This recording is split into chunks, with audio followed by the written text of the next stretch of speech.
السلام عليكم ورحمة الله وبركاته.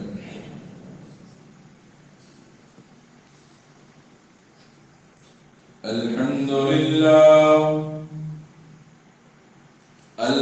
لله نحمده ونستعينه ونستغفره ونؤمن به ونتوكل عليه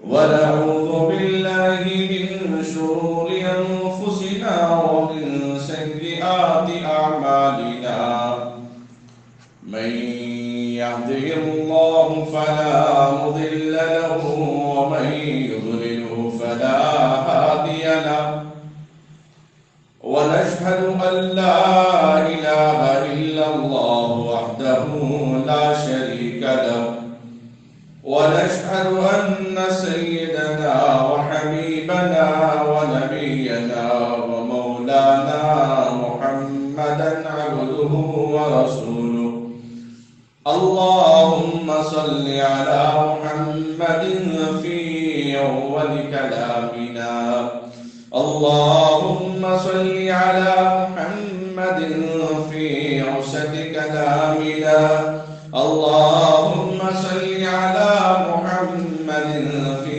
آخر كلامنا اللهم صل على محمد النبي الأمي وعلى آله وسلم تسليما أما بعد فأعوذ بالله من الشيطان الرجيم بسم الله الرحمن الرحيم إن الدين عند الله الإسلام فقد قال النبي صلى الله عليه وسلم المسلم من سلم المسلمون من لسانه ويده صدق الله مولانا العظيم وصدق رسوله النبي الكريم نحن على ذلك من الشاهدين لمن الشاكرين والحمد لله رب العالمين. قابل قدر بزرگوں عزیز نوجوان ساتھیوں ملت اسلامیہ کا درد رکھنے والوں اللہ کے فضل اور کرم اسی کے احسان سے ہم بار بار اپنی زندگیوں میں جمعہ کا سید الایام کا عید المؤمنین کا مبارک دن مبارک موقع مبارک محفل بار بار ہم اپنی آنکھوں سے رحمتیں برکتیں سعادتیں وہ نورانی محفل سے ہم بہرور ہو رہے ہیں وہ نورانی محفل سے ہم وابستہ ہو رہے ہیں یہ اللہ کی بہت بڑی نعمت ہے اللہ نے اپنے مبارک گھر کے اندر مجھے اور آپ کو بلایا ہے اللہ کرے کہ کل حشر کا میدان ہو مالک یوم الدین ہو اس دن بھی اللہ اپنے فضل و کرم سے جنت الفردوس میں ہم سب کو اعلیٰ سے اعلیٰ مقام عطا فرمائے.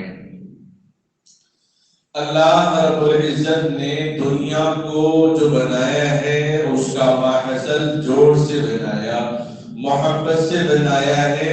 اللہ رب العزت نے انسان کے کام کاج اس کی ضروریات کے اندر ایسے مراحل اور ایسے چیزوں کو وابستہ کیا ہے کہ انسان کو بار بار اپنی کو وابستگی اس کو یاد آتی رہتی ہے. مثلا مثال کے طور پر دو اینٹ کو جوڑنا ہو تو اس مسالے کی ضرورت ہے جس کو سیمنٹ کہا جاتا ہے اس کے اندر پانی اور ریت کی ضرورت ہے پھر اس سے اس کو جوڑا جائے گا. پھر اگر اینٹ کو جوڑنے کے لیے گوند کا استعمال کیا جائے تو گوند قابل قبول نہیں ہوگا. پھر اگر کاغذ کے پرزوں کو جوڑنے کے لیے سیمنٹ کا استعمال کرنا چاہے یہ ناممکن ہے. کاغذ کو کٹے ہوئے کاغذ کو جوڑنے کے لیے گوند کی ضرورت پڑتی ہے. پھر تخت اگر ٹوٹ گیا، لکڑی کو جوڑنا ہے تو لکڑی کو جوڑنے کے لیے وہ سمٹ کام نہیں آئے گی، وہ گوند کام نہیں آئے گا۔ آج کل اس کے لیے مخصوص گوند الگ بنائے گئے ہیں، لیکن اس کو مضبوط کرنے کے لیے میل ٹھوکے جاتے ہیں، کیلے ٹھوکے جاتے ہیں۔ پھر اگر لوہے کو جوڑنا چاہے تو لوہے کو جوڑنے کے لیے گوند کام نہیں آئے گا، لوہے کو جوڑنے کے لیے سیمنٹ کام نہیں آئیں گے، لوہے کو جوڑنے کے لیے اس کے لیے ویلڈنگ کام آ جائے گا۔ اب اللہ تبارک و تعالیٰ نے انسانوں کے دلوں کا بھی جوڑ، اس کی بھی دوا اللہ نے رکھی ہے۔ جہاں اینٹ کا جوڑ ہے، کاغذ کا جوڑ ہے، لکڑی کا جوڑ ہے، لوہے کا جوڑ ہے، اللہ نے انسان کا بھی جوڑ رکھا ہے۔ الف بین قلوبہم، اور کے دلوں کو اللہ تبارک و تعالیٰ نے جوڑا ہے۔ اور جب انسان محبت کے ساتھ، عافیت کے ساتھ زندگی نہیں گزارتا ہے، انسان محبت عافیت کے ساتھ زندگی گزارنے کا مطلب اس کی تنخواہ ماہانہ لاکھوں میں ہو، یہ اس کی محبت کا تقاضا نہیں ہے۔ انسان کو ذاتی مکان ہو، یہ اس کی محبت کا تقاضا نہیں ہے۔ انسان کی اپنی خواہشات مکمل ہو، یہ اس کی محبت کا تقاضا نہیں ہے۔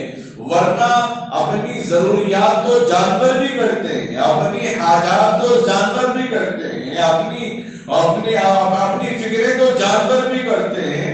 اللہ رب العزت نے جانوروں کے اندر بھی تین قسم کے پیدا فرمایا ہے۔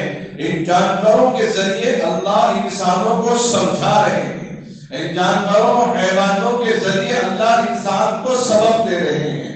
بس اوقات انسان حیوان سے بھی بدتر ہو جاتا ہے، بس اوقات انسان درندے سے بھی بدتر ہو جاتا ہے، بس اوقات انسان چیر پھاڑنے والے جانوروں سے بھی آگے نکل جاتا ہے۔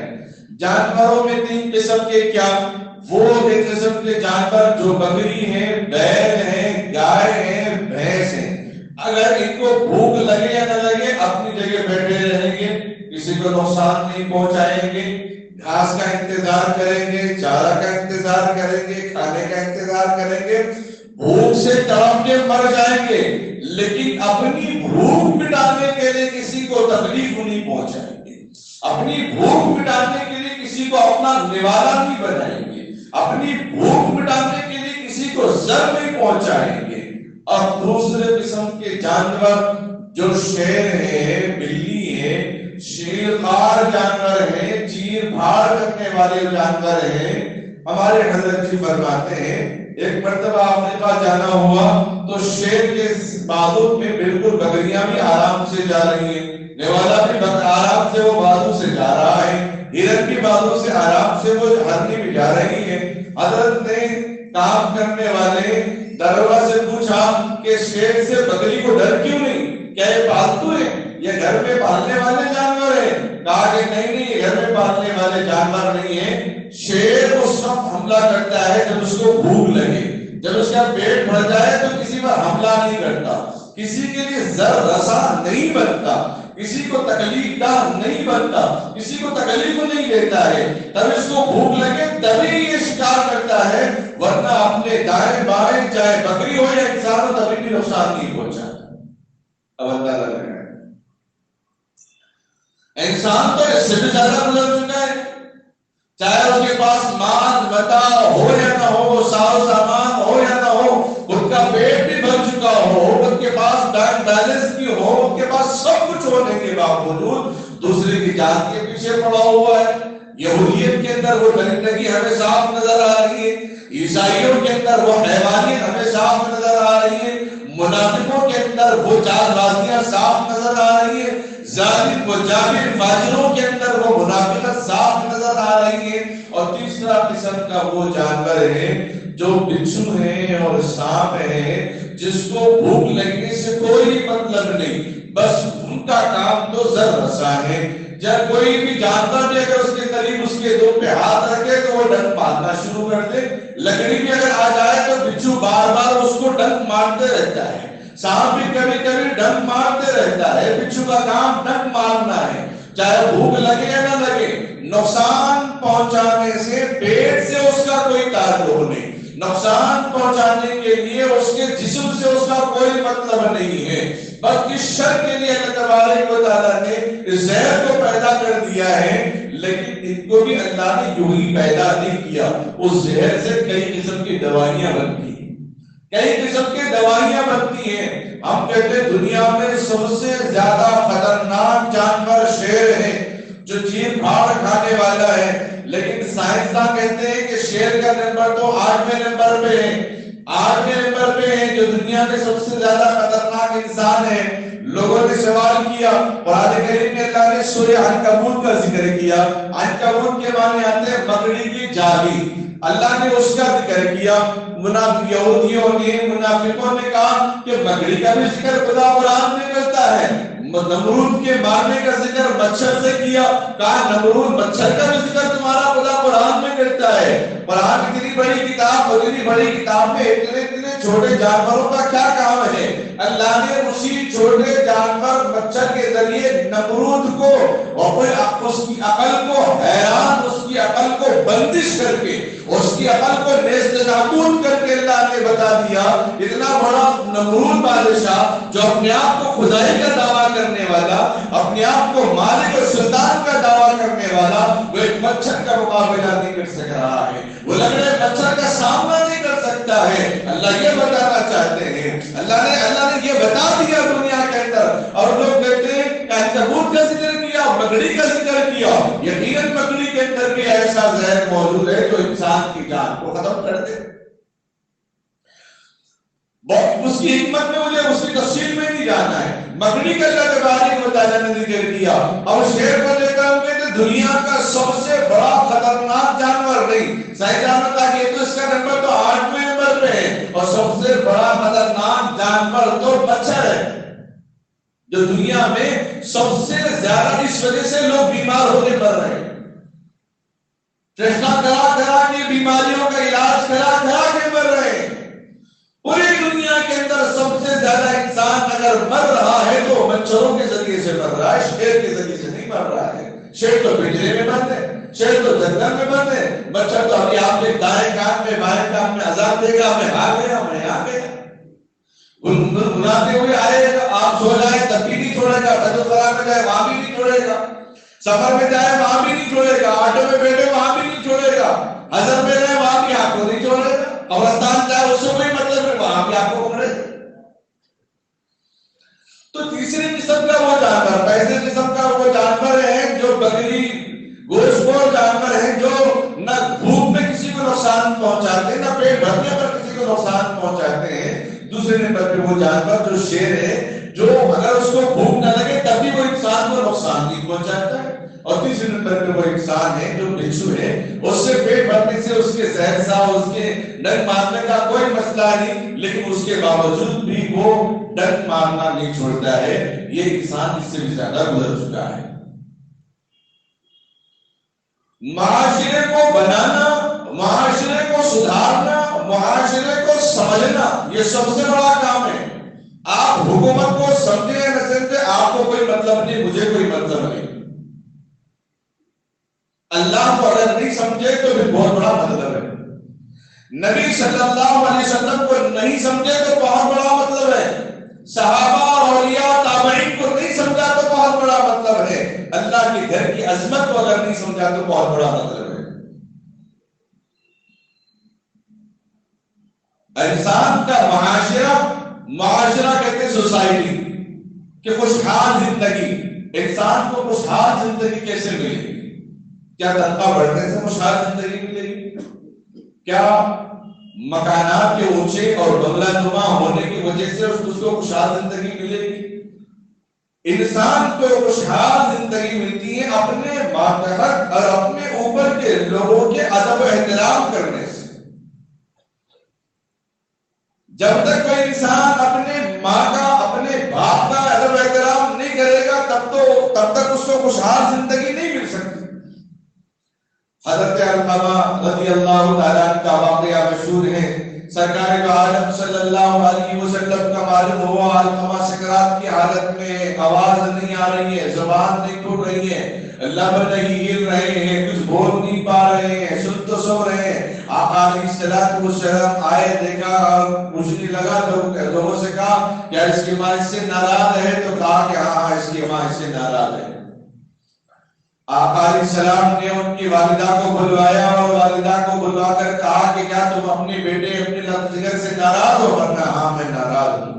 آقا علیہ السلام نے کہا کہ لکڑیاں لے آؤ، اس کو زندہ جلا دیں گے۔ لکڑیاں جمع کی جا رہی ہیں اور ان کی والدہ محترمہ کو سمجھ میں نہیں آیا، پوچھا کہ یا رسول اللہ کیا اس لکڑیوں سے میرے بچے کو آگ سے جلایا جائے گا؟ کہا کہ ہاں تمہارا بیٹا اسی کا مستحق ہے، جلایا جائے گا، اس لیے کہ جہنم پہ جانے کے بعد بھی یہی عمل اس کا دہرایا جائے گا۔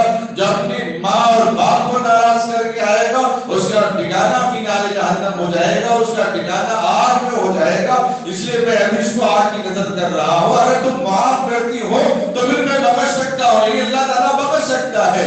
القمہ کی ماں تو ماں ہوتی ہے، اپنے بچوں کے سامنے اپنے بچے جب اپنی ماں سے کہتے ہیں، کیونکہ ماں سے بہت زیادہ چڑھنے والے ہوتے ہیں دنیا میں، جتنے زیادہ ماں باپ جتنے رفیق ہوتے ہیں، جتنے شفیق ہوتے ہیں، جتنے ہمدرد ہوتے ہیں، جتنے رحم دل ہوتے ہیں، جتنے نرم طبیعت اپنے بچوں کے لیے ہوتے ہیں، دنیا کا تیسرا کوئی انسان اتنی رحم طبیعت کا نہیں ہوتا۔ آپ بولیں کہ بیوی ہے نا، میرا خیال کرتی، میرے کپڑے سیر کرتی ہے، مجھے کھلاتی پلاتی ہے۔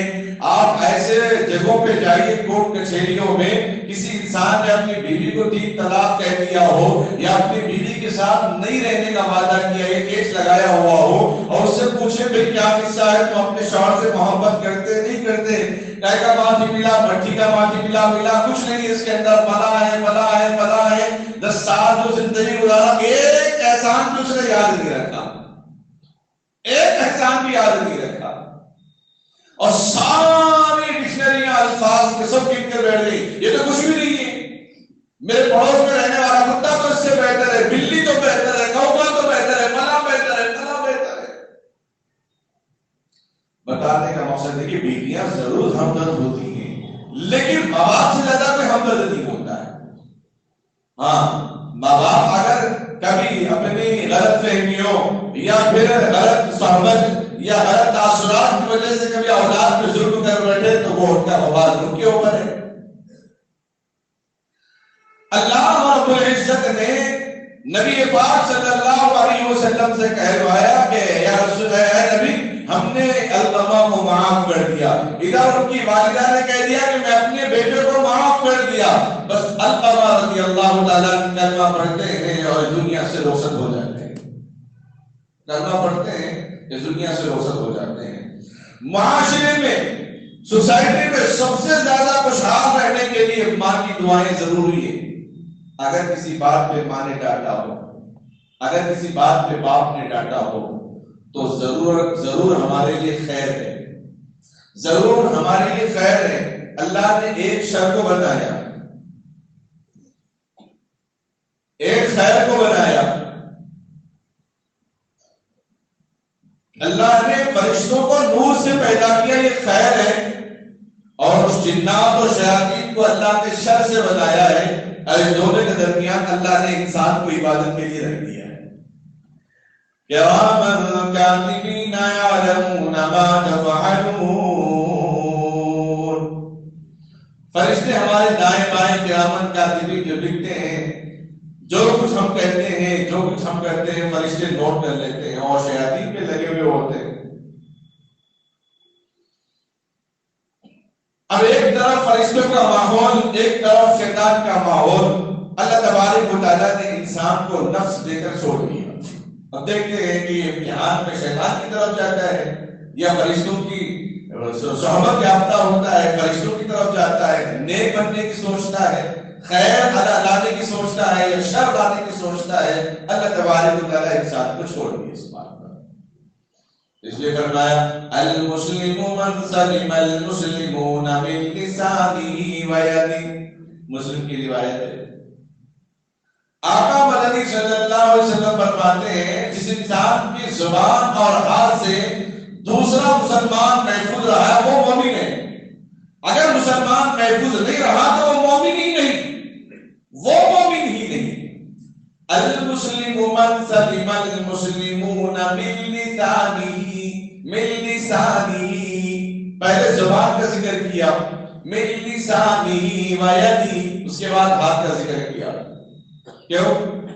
ہاتھ سے نقصان پہنچانے کے لیے قربت ضروری ہے، قریبی ضروری ہے، لیکن اپنی زبان سے نقصان پہنچانے کے لیے علاقہ ضروری نہیں، جگہ ضروری نہیں، دن ضروری نہیں، رات ضروری نہیں، اندھیرا ضروری نہیں، اجالا ضروری نہیں جو وہ ایس ایم ایس کے ذریعے سے بھی لوگوں کو بھڑکا سکتا ہے. کوئی اسٹیٹس رکھ لیا تو اس میں الٹا کمنٹ پاس کر دیا، ختم، اس کا دینہ دوبر کر دیا. وہ اپنے خوشی سے وہ اسٹیٹس رکھ لیا، اس کا الٹا جواب دیا، پہلے خود کو دیکھ لو بول دیا، ختم. اس کے دل کو تکلیف پہنچ گئی. ہاتھ سے کچھ بھی نہیں کیا، بس زبان سے ایک میسج بھیج دیا کہ پہلے خود کو دیکھ لو. ایک میسج کر کے اس کے دل کو تکلیف پہنچائی، ایک لفظ بولا اس کے دل کو ٹھیس پہنچایا، ایک لفظ کیا نکالا زبان سے اس کے دل کے چور چور ہو گئے. فرمایا اس سے معاشرہ نہیں بنے گا، اس سے معاشرہ سدھرے گا نہیں، اس سے معاشرہ بنے گا نہیں. اس لیے اللہ نے پہلے زبان کو ذکر کیا. اے ابو ہریرہ یاد رکھنا، زبان جسم کے 360 جوڑوں سے، جسم کے سارے اعضاء سے زبان پناہ مانگتی ہے. زبان سے پناہ مانگتے ہیں سب اعضاء. اے زبان تو سلامت ہے تو ہم سلامت ہیں، تو اگر سلامت نہیں ہے تو پتہ نہیں سر کب پھٹے گا، پیٹھ کب پھٹے گی، ہاتھ پیر کب ٹوٹیں گے معلوم نہیں، سینہ کب سردی ہو جائے گا کسی دشمن کے ہاتھ میں نہیں معلوم. اس کے بعد اللہ نے ہاتھ کا ذکر کیا. تو معاشرے میں خیر اور عافیت کے لیے امت مسلمہ کے لیے ضروری ہے اپنی زبان سے ہم کسی کو تکلیف نہ دیں، اپنے ہاتھ سے کسی کو تکلیف نہ دیں. اس سے پہلے ماں باپ کو خوشحال رکھنا، دنیا والوں کو خوش کرنے کے لیے نہ جانے کتنے ٹرپ دیتے ہیں اور کتنے دعوتیں، کتنے ڈیٹ کا اہتمام کرتے ہیں، کتنے تحفے اور انعامات کا اہتمام کرتے ہیں کہ میں فلاں دوست ہے وہ دبئی جا رہا ہے، یو ایس جا رہا ہے، یونس کے لیے جا رہا ہے، وہ عمرے کے لیے جا رہا ہے، وہ حج کے لیے جا رہا ہے، کہ میری طرف سے میں یہ تحفہ دوں، میری طرف سے میں اس کو انعام دوں، میری طرف سے میں اس کو سلامی دوں، فلاں دوں. دنیا والوں کو کچھ نہ دو، بس ماں باپ کو خوش رکھو. ساری دنیا سے اللہ ہمیں راضی رکھیں گے، ساری دنیا سے اللہ ہمیں خوش رکھیں گے. اللہ خیر و عافیت کی زندگی ہم کو عطا فرمائے گا.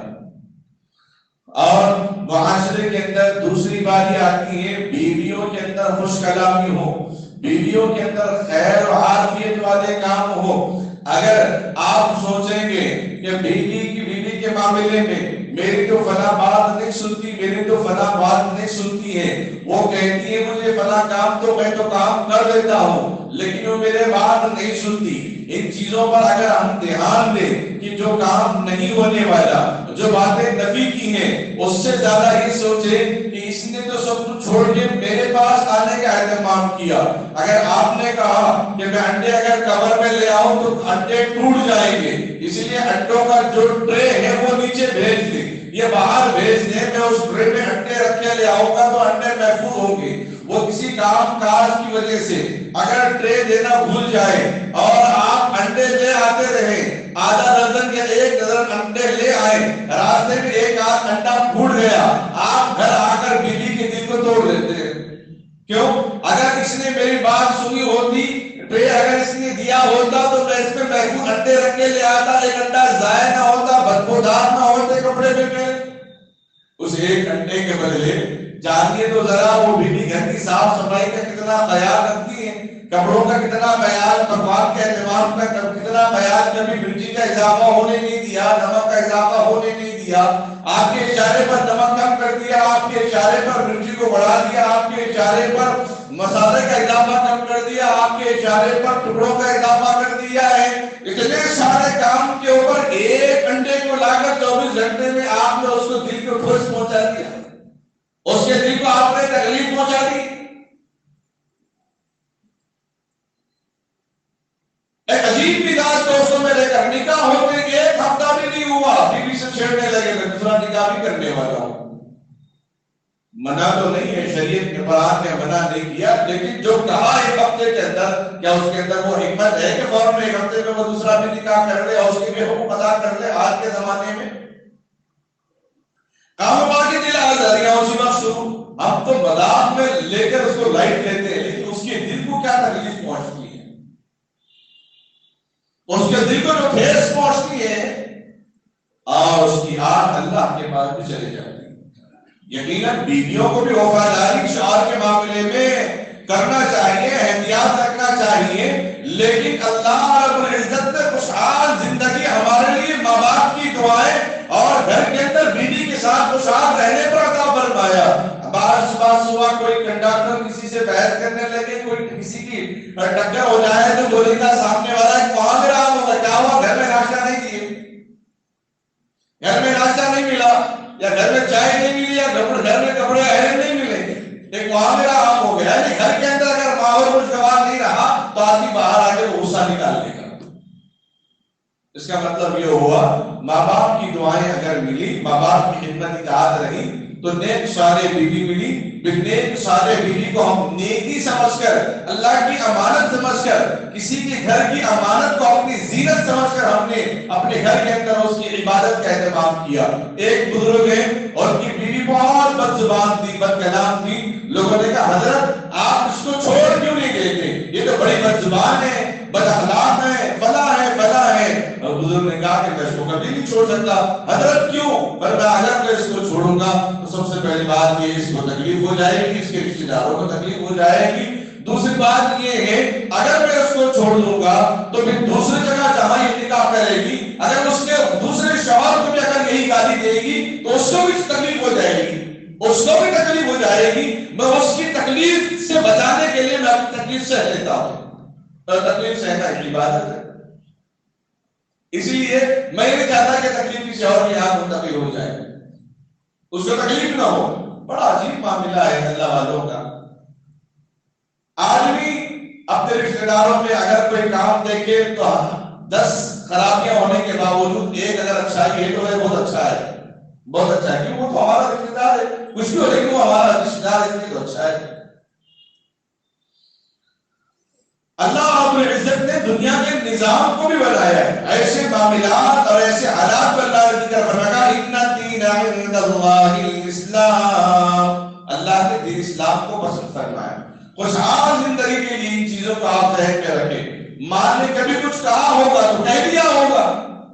اتنی محنتیں، اتنی قربانیاں، جن کے یہاں ہم ملازمت ہیں، جن کے یہاں ہم کام کرتے ہیں، ان کی 1000 باتیں سن کے کان جھٹک کے اپنا کام کرتے ہیں. ماں نے ایک مرتبہ کیا کہہ دیا بس دل میں رکھ کر اس سے ملنا ہی چھوڑ دیے، اس سے سلام کرنا ہی چھوڑ دیے، اس سے کلام کرنا ہی چھوڑ دیے. تو معاشرہ کیسے بنے گا؟ بچے ہمارے نیک کیسے بنے گے؟ بچے تو ہمیں پڑھ رہے ہیں، کتابیں تو بعد میں پڑھتے ہیں، پہلے تو اپنے ماں باپ کو پڑھتے ہیں. ماں باپ بوڑھے بھی ہو جائے تو کبھی بچوں کے لیے برا نہیں کہتے ہیں. اسے پس منظر میں اس میں بیٹھ کے سوچنا چاہیے اس عمر میں بھی میرے باپ نے مجھے ڈانٹا ہے، اس عمر میں بھی میری ماں نے مجھے نصیحت کی ہے، تو ضرور میں اس نصیحت کا مستحق ہوں، ضرور میرے لیے کار فرما ہوگی، کار خیر ہے اس کام کے اندر. اس کو سوچنا چاہیے، غور و فکر کرنا چاہیے اس معاملے پر. اللہ کے نبی صلی اللہ علیہ وسلم نے ماں باپ کا بڑا مقام مرتبہ فرمایا. یہاں تک فرمایا الجنت تحت اقدام الامہات، ماں کے قدموں کے نیچے اللہ نے جنت کو رکھا ہے. اور بیویوں کے بڑے حقوق. اللہ کے نبی صلی اللہ علیہ وسلم نے ایک رات عبادت کے لیے اٹھے، نماز تہجد پڑھ رہے ہیں، باہر نکلے خاموشی کے ساتھ. امی عائشہ صدیقہ رضی اللہ تعالیٰ عنہ کہنے لگی یا رسول اللہ، اور یہ کہنے یا رسول اللہ آپ کہاں جا رہے ہیں؟ اللہ کے نبی علیہ السلام نے فرمایا کہ عائشہ نماز تہجد کے لیے جا رہا ہوں. فرمایا یا رسول اللہ اتنی آہستہ آہستہ جا رہے ہیں، مجھے بھی جگہ دیتے. آقا صلی اللہ علیہ وسلم فرماتے ہیں کہ اگر میں چپل پہن کے آواز کر کے اگر میں نکلتا تو عائشہ تیری دین میں خلل ہو جائے گی. اسی لیے میں آہستہ اس کام کو آہستہ عمل کے ساتھ کرنا پسند کیا تاکہ تیرے دین کے اندر کوئی کمی ہو، تیرے دین کے اندر کوئی خلل نہ ہو. یہ آقا صلی اللہ علیہ وسلم کی گھریلو زندگی کا ایک چھوٹا سا واقعہ ہے. کہ سارے کام کر کے علم اگر گھر کے اندر تھوڑا آرام کر رہی ہو اور ہم اتفاق سے اسی وقت گئے کہ فقط سوتے رہتے، صفائی کس نے کی؟ سارے کام بھی تو کس نے کی؟ اس کا بھی تو اہتمام ہونا چاہیے.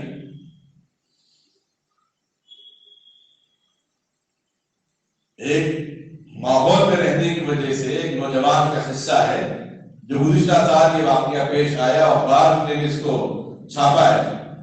دوستوں نے کہا کہ بھئی پہلی رات میں اگر بیوی کو لگا کے نہیں رکھیں گے، بیوی کے اندر رعب دبا لگا کے نہیں رکھیں گے تو پھر زندگی بھر تو تجھے غلام بنا کے رکھ لے گی. وہ دوستوں کی باتوں میں، اس کے اہل خیر لوگوں کی باتوں میں آ گیا اور پہلی رات میں ایسی چھڑی ایسا مسل لے کے اس کو مارا کہ وہ ماروں سے برداشت نہیں کر کے اسی رات میں اس کا انتقال ہو گیا ہے.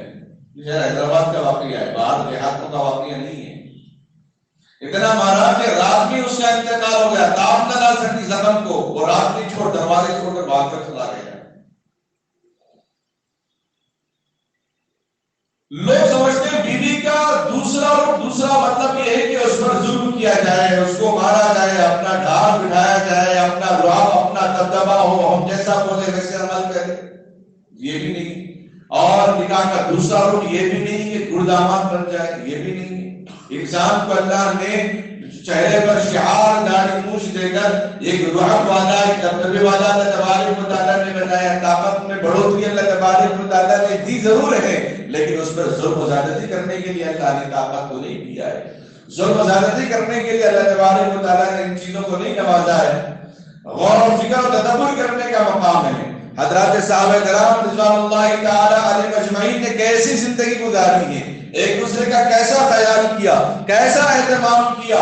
حضرت ابوبکر، حضرت عمر فاروق رضی اللہ تعالیٰ عنہ دونوں مل کے کام کرتے تھے، لیکن ایک مرتبہ ایسا ہوا عمر فاروق رضی اللہ تعالیٰ، ابوبکر رضی اللہ تعالیٰ کے گھر آئے، ایک پرچی ہاتھ میں نظر آئی آپ کے مسلک پر. پرچی کو دیکھا تو فلاں فلاں مستحق عورتیں ہیں، فلاں مستحق لوگ ہیں، فلاں یتیم بچے ہیں، فلاں یسیر بچے ہیں، فلاں دودھ پیتے بچے ہیں جن کی ماں نہیں ہے، جن کا کوئی باپ نہیں ہے، جس کے کوئی پرسان حال نہیں ہے. ان کی فہرست بنی ہوئی ہے، اس میں ایک فہرست لکھی ہوئی ہے کہ ایک بڑھیا ہے جو بالکل کمزور، بالکل لاغر، بیمار، مجبور اور پاک ہے، اور اس کی خدمت ابوبکر رضی اللہ تعالیٰ نے لکھ کے رکھ دی ہے کہ مجھے فجر کے وقت میں اس کی خدمت کرنی ہے. عمر فاروق رضی اللہ تعالیٰ اس بڑھیا کی خدمت کرنے کے لیے گئے. کہا کہ ابوبکر جاتے ہیں نا تو میں بھی تو خدمت نصیب کر لوں. جو ابوبکر وہ کرتے ہیں جو نبی نے کیا، میں بھی وہ کروں جو ابوبکر اور نبی نے کیا ہو، اور ہم بھی وہ کریں جو صحابہ، جو اولیاء، تابعین، تبع تابعین، صحابہ اور نبی نے کیا ہو. ہمیں بھی وہی کرنا ہے، سلسلے سے کوئی نیا طریقہ نہیں. عمر فاروق رضی اللہ تعالیٰ اس بڑھیا کے گھر گئے، دستک دی، اور بڑھیا نے دروازہ کھولا تو انہوں نے سلام کیا تو انہوں نے وعلیکم السلام کہا. عمر رضی اللہ تعالیٰ کہنے لگے میں گھر کے کام کاج کے لیے آیا ہوں، آپ بتائیں کیا خدمت کروں. تو بڑھیا کہنے لگی اللہ کے بندے، ایک اللہ کا بندہ آیا اور کام کاج کر کے چلا گیا. حضرت عمر رضی اللہ تعالیٰ پریشان اس سہانے صبح کے وقت کے اندر کون صبح بندہ آتا ہے، کون خدمت کرتا ہے.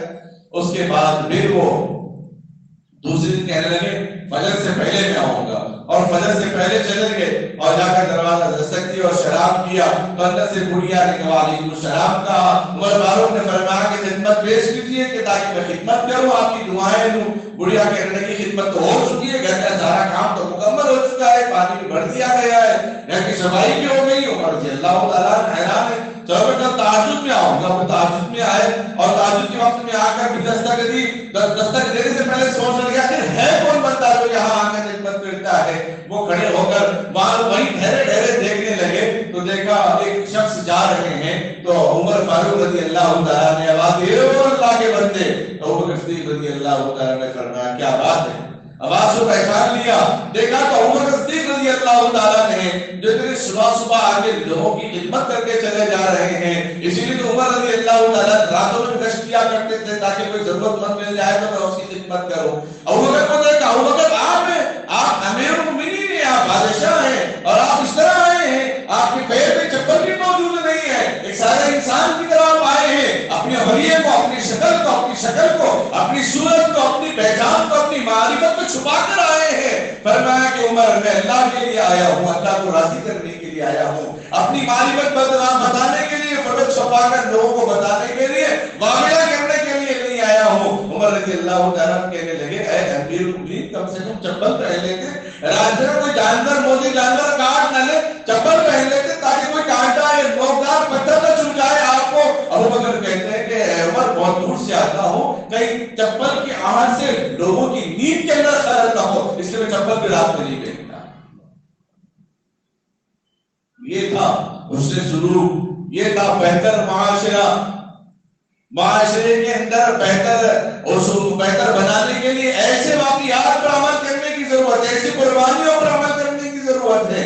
صحابہ ایک دوسرے کے اوپر رہنا گوارا نہیں کرتے، کہتے کہ میرے چلنے سے آپ کی نیند بے قرار ہو جائے گی، اس لیے کہ ہم نہیں آئیں گے، آپ اوپر چلے جائیں، آپ کی آوازیں ہم برداشت کریں گے، ہمارے لیے کوئی تکلیف نہیں، لیکن نہیں کہ ایک دوسرے کے لیے سبقت کر رہے ہیں، انتقال ہو رہا ہے، کہہ رہا ہے کہ پڑوسی کو پانی پلاؤ، فلاں کو پانی پلاؤ، فلاں کو پانی پلاؤ، فلاں کو پانی پلاؤ، چلتے گیا۔ ہمارا حال تو یہ ہے، اللہ رحم کرے، عمل کرنے والے موجود ہیں، اس لیے دنیا قائم ہے۔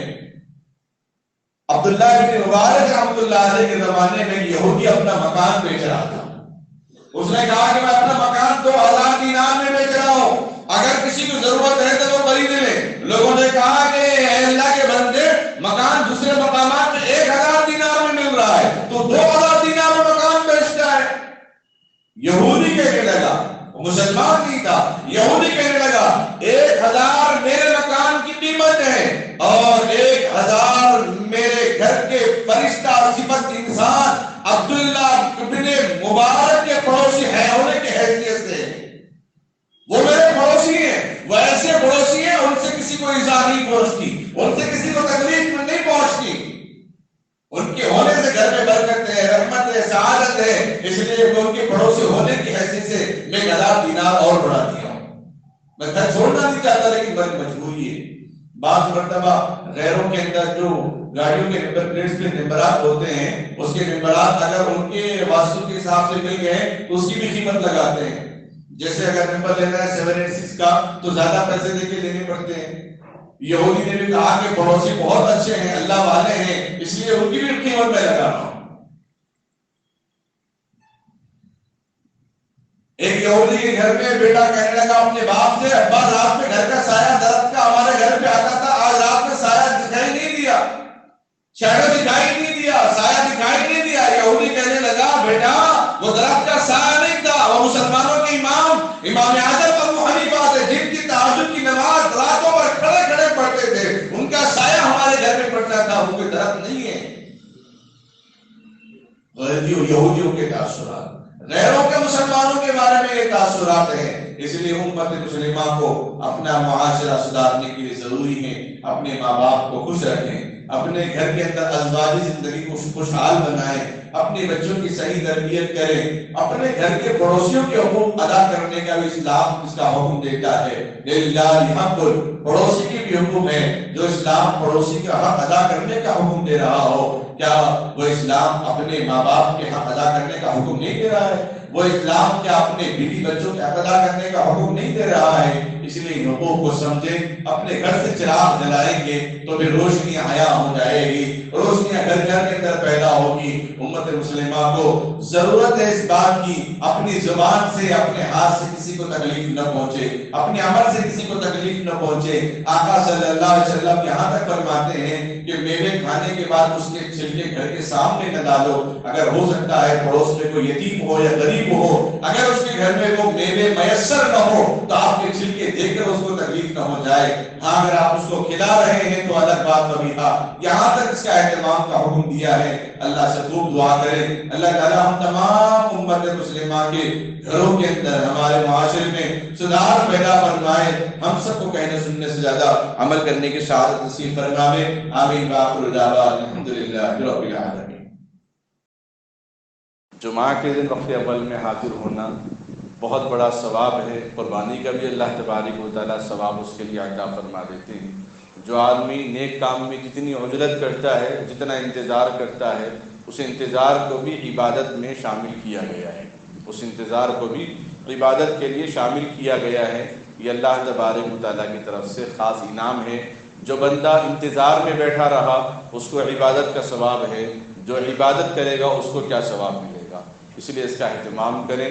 اور دوسری بات خصوصاً نوجوان حضرات کے لیے، اپنے بڑوں کا ادب و احترام کا پاس و لحاظ کرتے ہوئے اپنے ماتحت کا خیال کرنا، اپنے سے کم عمر یا کم درجے لوگوں کی شفقت کے ساتھ ان کے ساتھ معاملہ رکھیں گے تو یہ معاملے کے اندر، یہ معاشرے کے اندر، سوسائٹی کے اندر سدھار پیدا ہو جائے گا۔ ہر آدمی، ہر نوجوان، ہر شخص، ہر فرد بشر اس بات کا خیال رکھے کہ میری ماں مجھ سے ناراض نہ ہو جائے، میرے والد مجھ سے ناراض نہ ہو جائیں، میرے بھائی مجھ سے دور نہ ہو جائے، میرے رشتہ دار مجھ سے ناراض نہ ہو جائے۔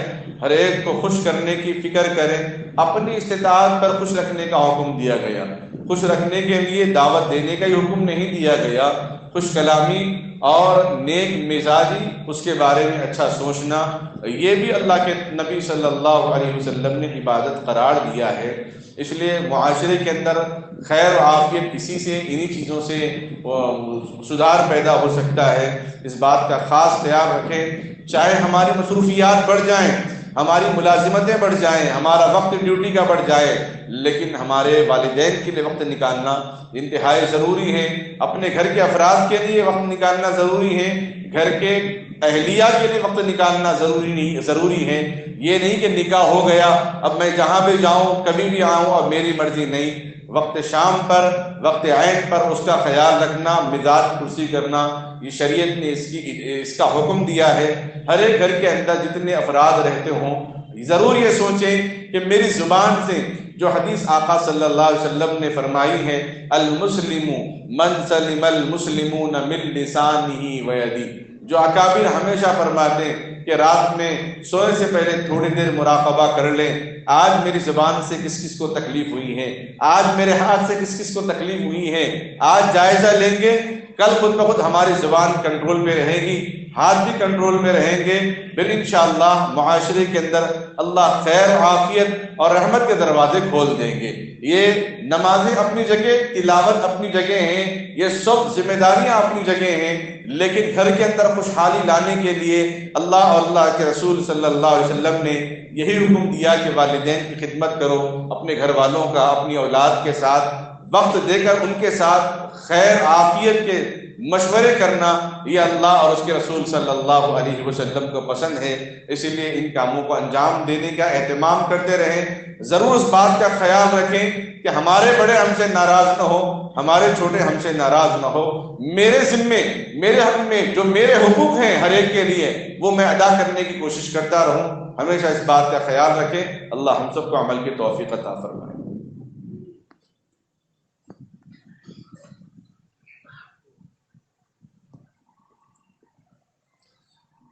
لك الحمد ولك الشكر يا الله، اللهم صل على محمد وعلى آل محمد وبارك وسلم، اللهم صل على محمد النبي الأمي وعلى آله وسلم تسليما۔ ربنا هب لنا من أزواجنا وذرياتنا قرة أعين واجعلنا للمتقين إماما۔ رب هب لي من الصالحين، رب ارحمهما كما ربياني صغيرا۔ هو الله الذي لا إله إلا هو الأول والآخر والظاهر والباطن وهو بكل شيء عليم۔ اے اللہ ہم سب کے گناہوں کو معاف فرما، اے اللہ خطاؤں سے بچنے والا بنا، برائیوں سے دور رہنے کی توفیق عطا فرما، اے اللہ نفرتوں کے بادات کو ختم فرما، بغض و عداوت سے ہم سب کی حفاظت فرما، دشمنیوں سے، لڑائی جھگڑے فتنوں سے ہم سب کی حفاظت فرما، اے اللہ ہمارے گھروں میں خوشحالی عطا فرما، اے اللہ گھروں کے اندر خیر و عافیت عطا فرما، اے اللہ ہم میں سے کسی کی ماں ہم سے ناراض نہ ہو جائے، اے اللہ کوئی باپ اپنی اولاد سے ناراض نہ ہو، اس بات کا خاص خیال رکھنے والا بنا، اے اللہ ماں ناراض ہو جائے، باپ ناراض ہو جائے، بیوی شرعی اعتبار کے کاموں کی وجہ سے ناراض ہو جائے، اے اللہ اس کا حج، اس کا عمرہ، اس کا قرآن، اس کا عالم، اس کا حافظ بننا کوئی قابل قبول نہیں ہوگا، اے اللہ اپنے بڑوں کو راضی کرنے والا بنا، اے اللہ بڑوں کی تابعداری پر زندگی گزارنے والا بنا، اے اللہ خاندان، محلے اور افراد میں جو بڑے ہیں اے اللہ ان کی رہبری میں چلنے کی توفیق عطا فرما، چھوٹوں کو شفقت فرما، اے اللہ چھوٹوں پر رحم فرما، کرم فرما دے، اے اللہ ہر ایک کی ضرورت کا خیال کرنے اور خیال رکھنے کی توفیق عطا فرما، اے اللہ پیارے آقا صلی اللہ علیہ وسلم نبیوں کے نبی ہو کر، امام الانبیاء ہو کر، خاتم النبیین ہو کر بھی اپنی بیوی کو امی عائشہ کو تکلیف نہ ہو اس لیے بغیر چپل کے دبے پاؤں باہر نکل رہے ہیں کہ عائشہ کے نیند کے اندر خلل نہ ہو، اے اللہ اس درجے ہمارے حضور نے گھر کے اندر اہتمام کیا ہے، اے اللہ ہمیں بھی اپنے معاشرے میں اپنے گھروں میں اے اللہ ایک دوسرے کے نیند کا بھوک کا ضرورت کا خیال رکھنے کی توفیق عطا فرما دے، اے اللہ بیماروں کو شفا عطا فرما، اے اللہ پریشان حال لوگوں کی پریشانی کو دور فرما، اے اللہ جو قرض میں ڈوبے ہیں غیب سے ان کی قرض کے بوجھ کو آسان فرما، اے اللہ جو نکاح کے انتظار میں بیٹھے ہیں ان کے نکاح کو آسان فرما، جو بیوہ ہوں طلاق شدہ ہوں عمر رسیدہ ہوں اثر نہ ان سب کا نکاح عطا فرما دے، اے اللہ جو نوجوان بے روزگار انہیں بہترین روزگاری عطا فرما، اے اللہ دینی مساجد مدارس مکاتب خانقاہوں کی حفاظت فرما، خصوصاً اس محمدیہ مسجد کی حفاظت فرما، اس مسجد کو آباد فرما، اے اللہ اس مسجد کے بنانے والے خدمت کرنے والے اس کا خیال رکھنے والے اس کی حفاظت میں بیٹھنے والوں کی خدمات کو قبول و منظور فرما لے، اے اللہ جتنے حاضرین ہیں مسجد میں بیٹھے ہیں ہر ایک کے دل میں کوئی نہ کوئی تمنا آرزو امید ہے مولا ان سب کے جائز ضرورتوں و تمناؤں کو قبول فرما، جو بھی اے اللہ دعائیں سن رہے ہیں پیغام جہاں تک بھی پہنچ جائے اے اللہ سب کی دعاؤں کو قبول فرما، سب کی دعاؤں میں ہمیں شامل حال عطا فرما دے، اے اللہ ایمان پر خاتمہ فرما، تمام عذاب و رسوائیوں سے حفاظت فرما، اے اللہ اب تک زندگی بہت کٹی اے اللہ نافرمانی میں گزری ہے، سب کچھ تیرا کھایا پیا اے اللہ شیطان کے نقش قدم پہ چلتے رہے، اے اللہ تو ہی معاف کرنے والا ہے، اے اللہ ہزار عمر کے باوجود بھی بوڑھی ماں کے سامنے معافی تلافی کے لیے اے اللہ آج جھک جائیں تھوڑی دیر کے لیے تو ماں اپنے بچوں کی ساری غلطیوں پر پردہ ڈال کے معاف کر دیتی ہے، اے اللہ آپ ارحم الراحمین ہیں، اے اللہ آپ 70 ماؤں سے زیادہ محبت کرنے والے ہیں، ہم پر نظر کرم فرما، اے اللہ ہمارا بیڑا پار ہو جائے گا، اے اللہ ہمارا بیڑا پار ہو جائے گا، اے اللہ خصوصاً مسلم ممالکوں کی حفاظت فرما، غزہ کے مسلمانوں کی حفاظت فرما، دودھ پیتے بچے تڑپ رہے ہیں بلک رہے ہیں، معصوم بچے پانی کے لیے بے چین بے قرار ہوتے جا رہے ہیں، اے اللہ ان کی مدد فرما، ان کی نصرت فرما دے، اے اللہ ان کا کوئی پرسان حال نہیں ہے، اے اللہ دن و رات ان کے لیے اے اللہ موت ایک بن کے بیٹھی ہوئی ہے، اے اللہ اے ہر شر کے اندر ہر نفس میں تو نے خیر کے دروازے کھول رکھے ہیں، اے اللہ وہ خیر ان کو عطا فرما دے، اے اللہ جو نقصان ہو چکا ہے جمع بندی عطا فرما، دشمن کے ناپاک ارادوں سے اے اللہ دشمن کے ناپاک ارادوں سے حفاظت فرما دے، اے اللہ یقیناً ہمارے اعمال میں کمی کوتاہی ہے، ہم کمزور ناتواں ہیں، مولا رحم فرما کرم فرما دے، اے اللہ پوری دنیا کے مسلمانوں کو مل جل کر زندگی گزارنے والا بنا دے، ایک دوسرے کی مدد نصرت کرنے والا بنا، اے اللہ اس نماز کو اس خطبے کو اس دعا کو قبول فرما، بیٹھنے کو عبادتوں کو قبول فرما لے، اے اللہ اگر آپ قبول نہ کرے تو کون قبول کرے گا، اے اللہ ہمارا دکڑا آپ نہ سنے تو کون سنے گا، اے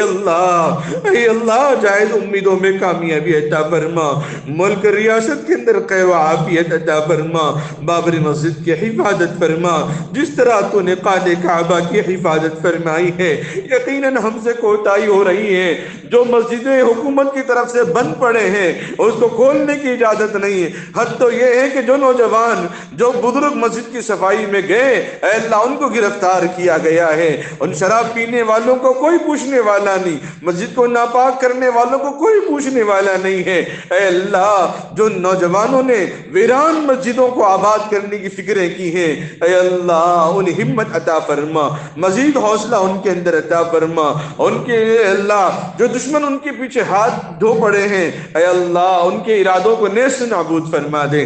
اے اللہ ابھی یہ مسجدیں تو آباد ہیں، اے اللہ اس میں تو کوئی روک ٹوک نہیں ہے مولا، اس مسجدیں میں تو دروازے کھلے ہیں، اے اللہ ہمیں نماز مسجدوں میں آ کر ادا کرنے کی توفیق عطا فرما۔ اے اللہ نبی پاک علیہ السلام نے جو خیر کی دعائیں مانگی ہیں وہ خیر ہم کو عطا فرما، جن شرور فتن سے پناہ مانگی ہیں ہم سب کو حفظ و امان میں لے لے۔ اے اللہ اس دعا کو اپنے فضل و کرم سے نبی آقا صلی اللہ علیہ وسلم کے صدقے قبول و منظور فرما۔ وصلی اللہ تعالی علی خیر خلقہ محمد وعلی آلہ واصحابہ وازواجہ واہل بیتہ اجمعین برحمتک یا ارحم الراحمین والحمد للہ رب العالمین۔